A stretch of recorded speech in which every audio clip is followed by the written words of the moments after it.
Hi everybody, my name is Yah. I'm Jason. I'm Caden. I'm Jaden. And we're the Yahoo and the Torah YouTube channel. And we thank you guys very much for watching this and for hanging out with our family and for being part of our family. And we appreciate all of you guys very, very much. And we love you guys very, very much. And we are deep into the book of Aḍam and Ḥawwah. And we're almost done with book 1 of this. And book 2 gets pretty crazy. Book 1 is definitely crazy.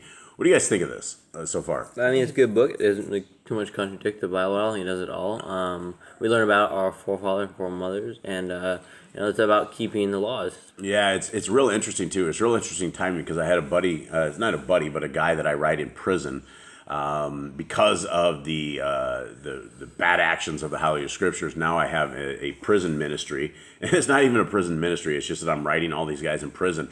And I'm pacing them and talking to them a lot about this stuff. And one brother yesterday, it was actually yesterday, he wrote in and he's like, how is it possible that Adam and Eve had more kids? He's like, all we have is Cain and Abel. And that's all the Bible says. And I got to write him back. I got to paste him some of this, of what is happening to Adam and Eve. The book's actually too long to actually start pasting these guys this book. But that's the stuff, is we didn't know anything. And if you only had from Genesis to Deuteronomy, you have a basic layout of it. But there's a lot more details. There's a lot more information that you can get out there. And you really need to dive into the extracurricular books. And so this is hopefully what we are able to do for everybody out there. And, I wanted to touch on, a quick message of hope to everybody out there. I know a lot of people out there are struggling every single day. There's a lot of people. One sister of ours got robbed literally by like almost $100,000 of a guy. And, it broke her heart. And, our Creator knows what we need. Our Creator knows our struggles and tribulations. And we're not crying alone. We're not struggling alone. And you can tell just how our Creator loves us and how he takes care of his people, that he will take care of you guys out there. He will make things right. And it may not be right in this world, but it doesn't have to be right in this world. What we have to do in this world is we got to protect our soul at all costs, and whatever it takes to protect our soul. And that is why we are doing what we always do with these books, is that we are always trying to get people to read into the Torah of Genesis, Exodus, Leviticus, Numbers, Deuteronomy, and read it as a love letter from our Creator to you guys, because in it we end up with a lot of laws, statutes, and commandments. And there's about 160 or so that we can keep today in these lands that are not Levitical things, that are not sacrificing or anything of the sort. And when we start keeping these, our lives will change. Everything that we know will change. Our foundation and our beliefs will change. And the road that we walk will change. We become set apart people, and we become that we have it's a coach. We get, because of this, we get a coach, we get our Father, we have somebody who is intimately worried about our life and about our world that we are in. And there's going to be testing.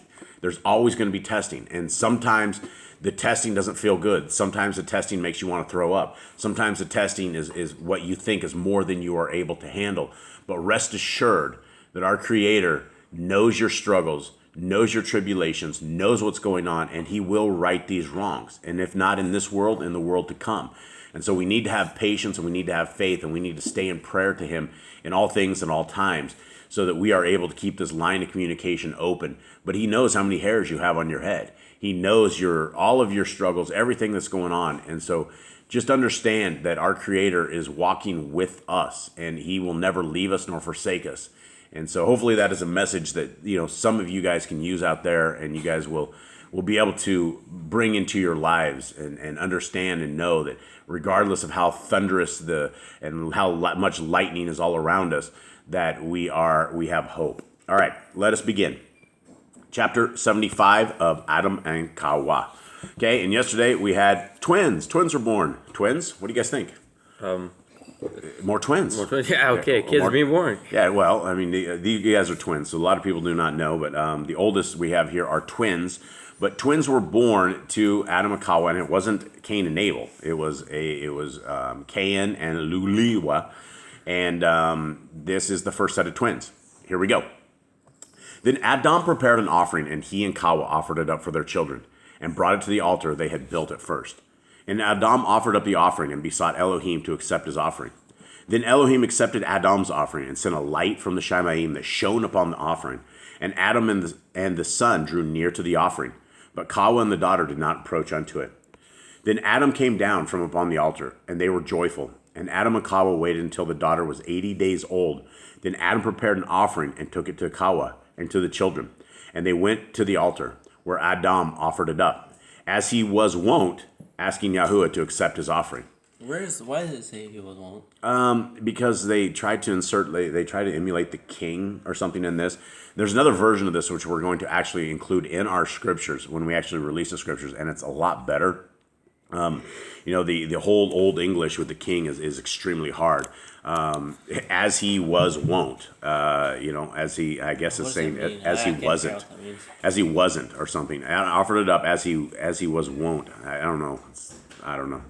It's the old king. 5. And Yahuwah accepted the offering of Aḍam and Ḥawwah. Then Aḍam, Ḥawwah, and the children drew near together and came down from the mountain rejoicing.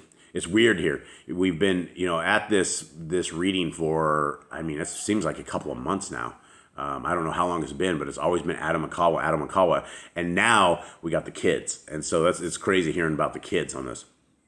But they returned not to the cave in which they were born, but came to the cave of treasures, in order that the children should go around it and be blessed with the tokens brought from the garden. But after they had been blessed with these tokens, they went back to the cave in which they were born. However, before Ḥawwah had offered up the offering, Aḍam had taken her and had gone with her to the river of water, in which they threw themselves at first, and there they washed themselves. Aḍam washed his body, and Ḥawwah hers also clean, all after the suffering and distress that had come upon them. And that's the one thing about having kids, that once you have kids, the abilities to go and just say, forget it all and roll yourself down a hill, you can't really do that anymore. You can't really go, oh man, I'm done. I'm going to end this all.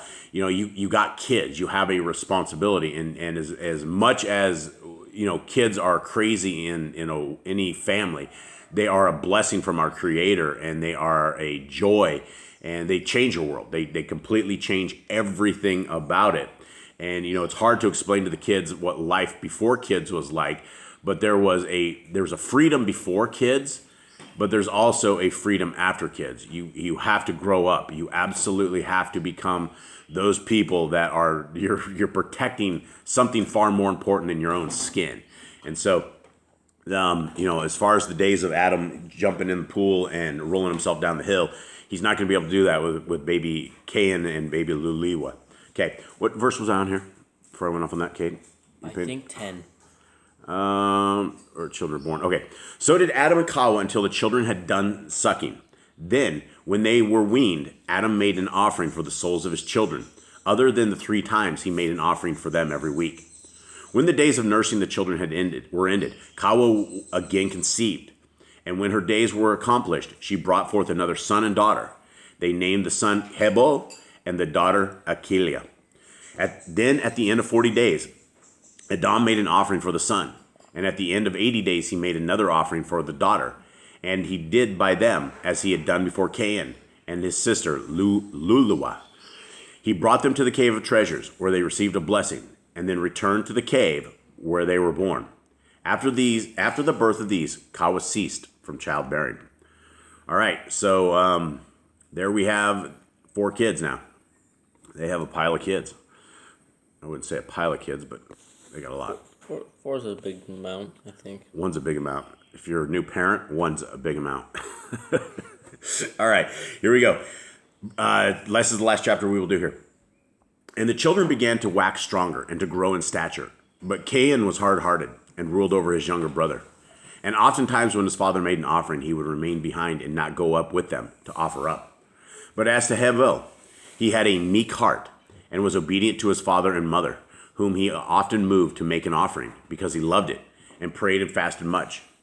Then came this sign to Hebel, as he was coming into the cave of treasures, and saw the golden rods, the incense, and the myrrh. He inquired of his parents Aḍam and Ḥawwah, and concerning them, and said unto them, How did you come by these? Then Aḍam told him all that had befallen them, and Hebel felt deeply about what his father told him. Furthermore, his father Aḍam told him of the works of Elohim and of the garden, And after that, he remained behind his father the whole of that night in the cave of treasures. And that night, while he was praying, Satan appeared unto him under the figure of a man, who said to him, Thou hast oftentimes moved thy father to make an offering, to fast and to pray. Therefore I will kill thee, and make thee perish from this world. He's not even being subtle about it anymore. Like being treated, like, all right, I'm going to kill you. Yeah. But as for Hevel, he prayed to Elohim and drove away Satan from him, and believed not the words of the devil. Then when it was day, a messenger of Elohim appeared unto him, who said to him, Shorten neither fasting, prayer, nor offering up an oblation unto thy Elohim. For lo, Yahuwah has accepted thy prayer. Be not afraid of the figure which has appeared unto thee in the night, and who cursed thee unto death. And the messenger departed from him. Then when it was day, Hevel came to Aḍam and Ḥawwah, and told them of the vision he had seen. But when they heard it, they grieved much over it, yet said nothing to him about it. They only comforted him. But as to hard-hearted Cain, Satan came to him by night, showed himself, and said unto him, Since Aḍam and Ḥawwah love thy brother Hevel much more than they love thee, and wish to join him in marriage to thy beautiful sister, because they love him, but wish to join thee in marriage to his ill-favored sister, because they hate thee. Now therefore I counsel thee, when they do that, to kill thy brother. Then thy sister will be left for thee, and his sister will be cast away. And Satan departed from him, but the wicked one remained behind in the heart of Cain, who sought many a time to kill his brother. All right, there we go. And now we start to see what it just wasn't a one-time thing in some field where Cain decided to just go kill Abel. It was a lifelong thing, and this was something that was set up in the heart of Cain by Hasatan. And so this is why we all need to be very, very strong and very, very astute in the word of our Creator. The Christianity, lukewarm, if that at best, religion is not going to defend you against the wiles of Satan and the evil that he wants to do to you and to your family and to everybody.